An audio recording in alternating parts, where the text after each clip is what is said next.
Yes, sir. Can I be honest with you? Sure.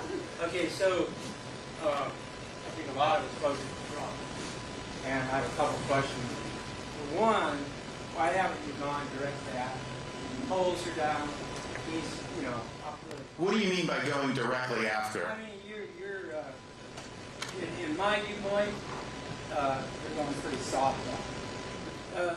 But what do you think? So, because I've articulated all the differences time and time again on the campaign trail. I know. I think that there's just a narrative I think the narrative is this. I think what the media wants is they want Republican candidates to just kind of like smear him personally and kind of do that. That's just not how I roll. I'm not going there. Okay, good.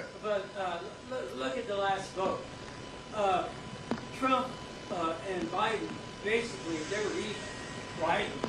If Trump had kept his mouth shut for the 4 years that he was president, he would have won in a landslide. Is that true?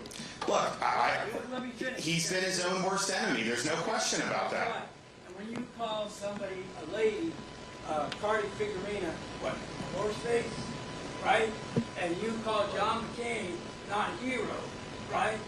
I mean, those are talking points I would use. I mean, the guy has no class in a lot of different ways, okay?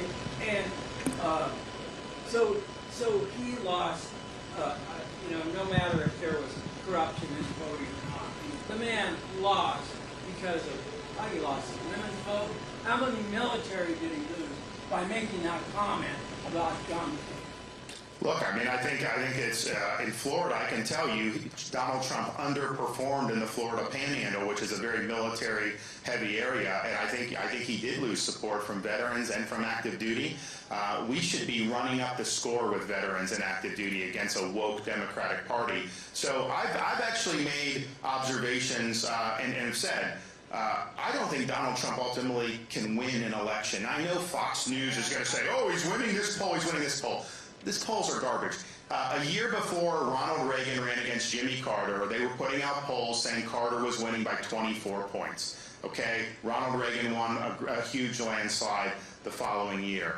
There are just going to be so many voters that are activated to come out and vote against him that it's not even related to policy, it's related to other things. And we've seen it on the ballot how many times now, 2018, 2020, 21, 22, most recently in 23, and the whole election will end up being a referendum on his behavior, all the lawfare. He's going to hold his Democrats, just like you're going to hold your Republicans.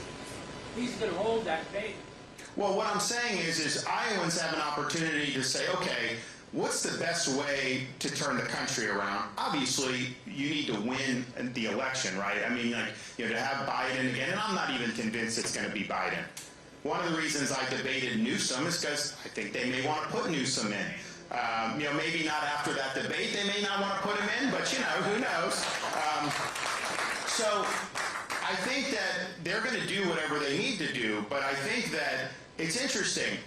There's been more money spent, $40 million spent attacking me than has been spent attacking Biden and Trump combined so far in this election cycle. What does that tell you? I mean, if the Democrats were scared to run against Trump, they'd be pouring money into that.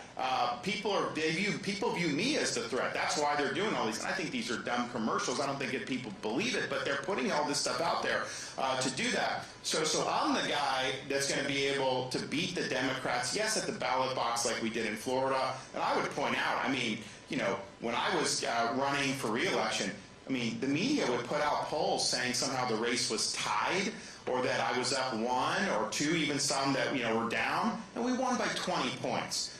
So this whole idea of saying this poll, that poll, it's nonsense. We need somebody that's going to be able to obviously galvanize Republicans and then win the people that disapprove of Biden's policies. My fear with Trump is there's people that disapprove of Biden, but they also disapprove of Trump, so they wouldn't do it. So I think that that's important. But then the most important thing is once you get in there, are you actually going to deliver what we need to do to fix the country? Because it's one thing to say, okay, we have a Republican in, but if they're not actually solving these problems, and I have said with Trump, He's running on the same issues that he ran on in 2016 and didn't deliver on.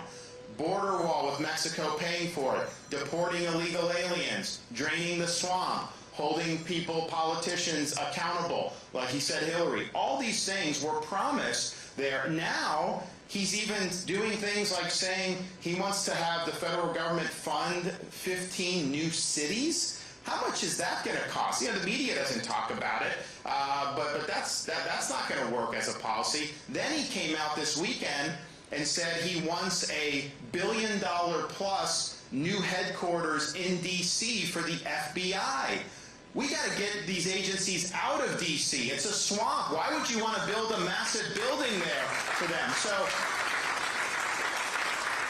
So the thing is, I think his agenda, if he could get in, I think he's going to indulge in some of these more liberal inclinations, which are not going to be not what we bargained for. But I also think he's not going to be able to recruit personnel the way he needs to. I mean, he had a tough time with that in the first term. Just imagine in this second term, because first of all, you're buying yourself potential a lot of problems with all the stuff that's swirling, and then the way he's treated his people, people aren't going to want to go there and then get tweeted out of office with a tirade. I mean, it's just not human nature to want to do that.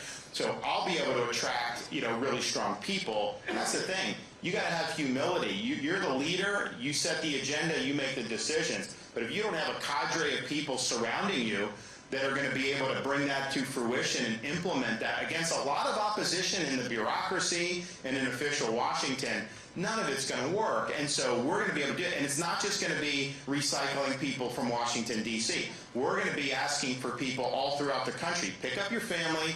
Give us 2 years, 4 years, 6 years, 8 years. Come to D.C. and let's work together to return this government to we the people. Yes, sir.